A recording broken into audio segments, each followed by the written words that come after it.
Also now, Martin Schulz, leader of the German Social Democrats, has called for Europe to be bound by a united constitution by 2025. Now they're showing their real hand. They want a United States of Europe.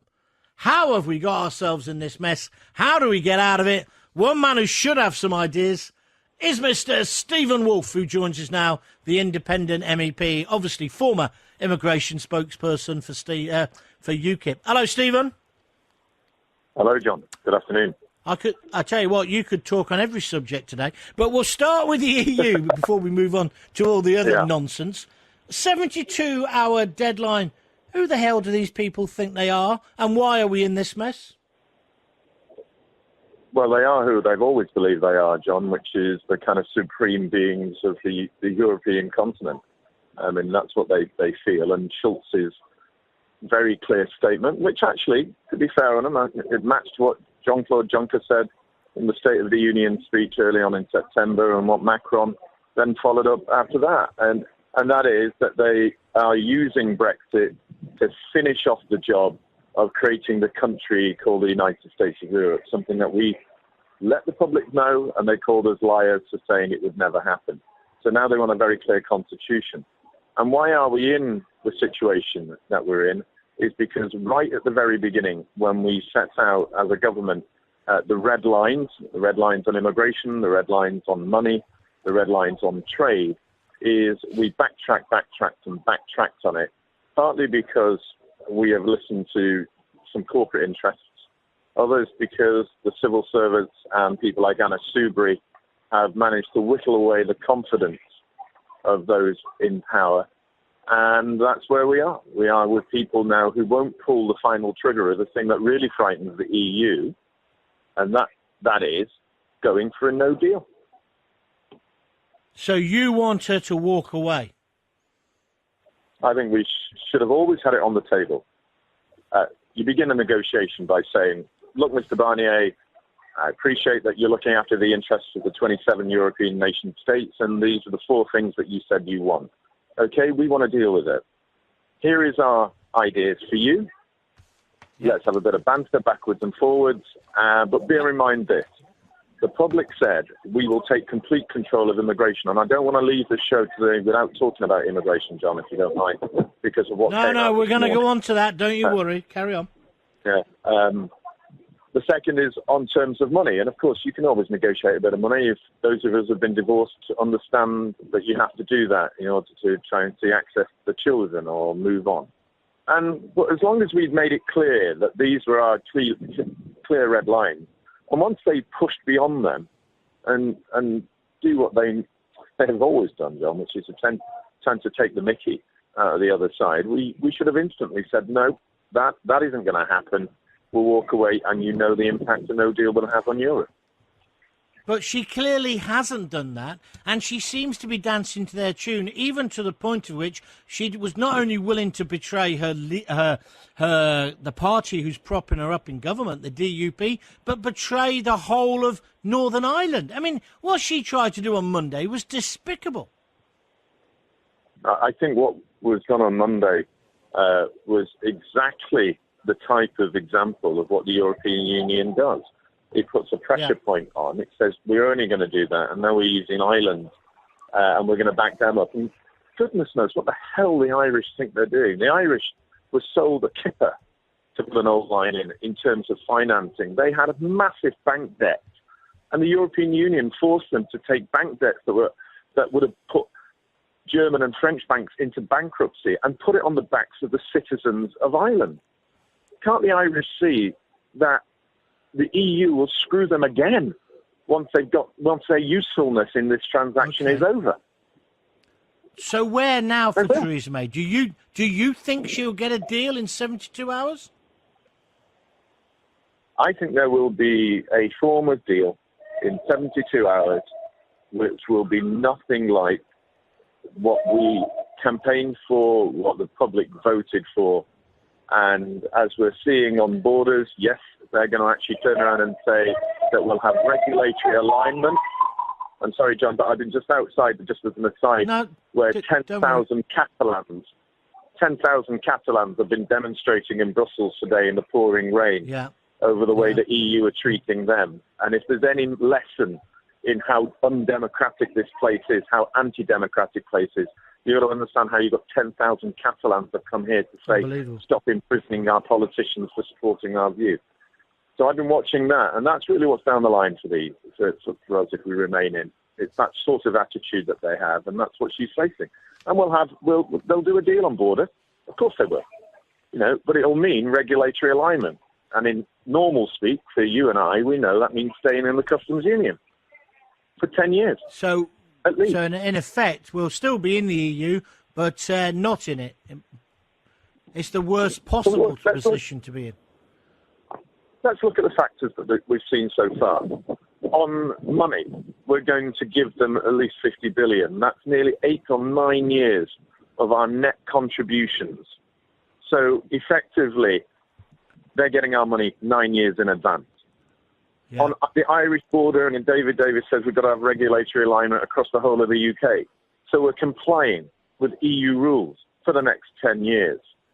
On immigration, as we know this morning, they're going to allow EU citizens to continue to come in and out willy-nilly as they want, and bring their families in when they want, and claim benefits when they want, and be able to marry people from outside of the EU and bring them in when they want, when our citizens can't. So, i.e., let's just stress that a minute, though. They want to give European citizens more rights than British citizens in the UK, don't they? Effectively. That's right. They basically today, if that agreement comes out, the report that I picked up on this morning, which was a leaked report that shows that European Union citizens will be first-class or super-class citizens in the UK, and British citizens will be second-class citizens in their own country. And if you come from a third non-EU country, American, Australia, India, Pakistan, Africa, you will be third-class citizens in the European Union. That is what we're giving away. It's shocking, it's appalling, it's utterly disgraceful to the people of this country. And I cannot believe that anybody has sensibly wants to put their pen to paper to something that does that. And what I'm about David? About it, John. No, I can understand that. What about David Davis and his performance yesterday? I thought he was a Brexiteer, although the stories this morning that he's planning a coup. I mean, so the two questions: why was he so bad yesterday, and is May finished? What's your view, Stephen? I honestly don't know now, John. I have watched this saga backwards and forwards over the past few months. We've seen people saying we're putting pressure on Theresa in terms of Michael Gove and Boris Johnson 1 minute, and then we've seen the decapitation of strong Brexiteers like Priti Patel the next. Whatever is going on inside the Conservative Party is clearly a mystery to all of us outside of it, except we do know this. There is a huge internal fight between the elitist liberal Conservatives who are effectively a Liberal Democrats. They're not Conservative Party members at all. They're a wing of the Labour Party, or kind of PP Oxford types who all think exactly the same. And the Conservatives who are supporting Brexit.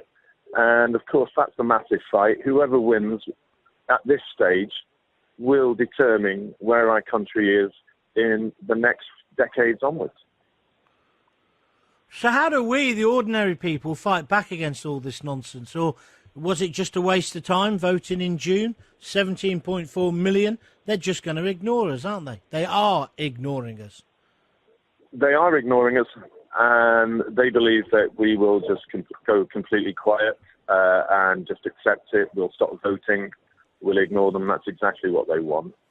I think we'll see sporadic elements of violence, perhaps, against Remainers. You might see the odd punch-up in a bar or in a restaurant, or, determination between families. But eventually, I think what will happen is that we will just turn around and say, sod you. We're never going to vote again. We don't trust you ever again. And we'll watch it go down in hell in a handcart around us, because until somebody with some serious deep pockets in money now are willing to stump up a campaign that's going to put us into the millions a year to push this again, to build up a new political party.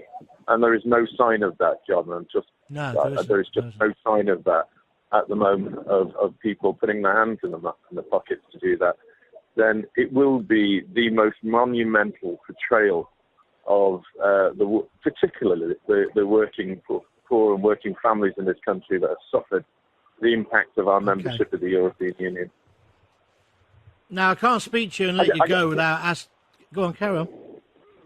Go on. No, sorry, John. No. I can't let you go today. You know, you've been a Manchester lad and been a lot of your life's been in the Manchester area without asking you this question about this best mate of the Manchester suicide bomber who has returned from Syria/Iraq. He was a sniper for the Islamic State, Mohammed Abdallah, and he's been sentenced today. His brother's already in prison for terrorism offences. I mean, this is just madness. Why are we letting these people in? And we know there's at least 700 more either here or coming in. Why are we letting them back, Stephen?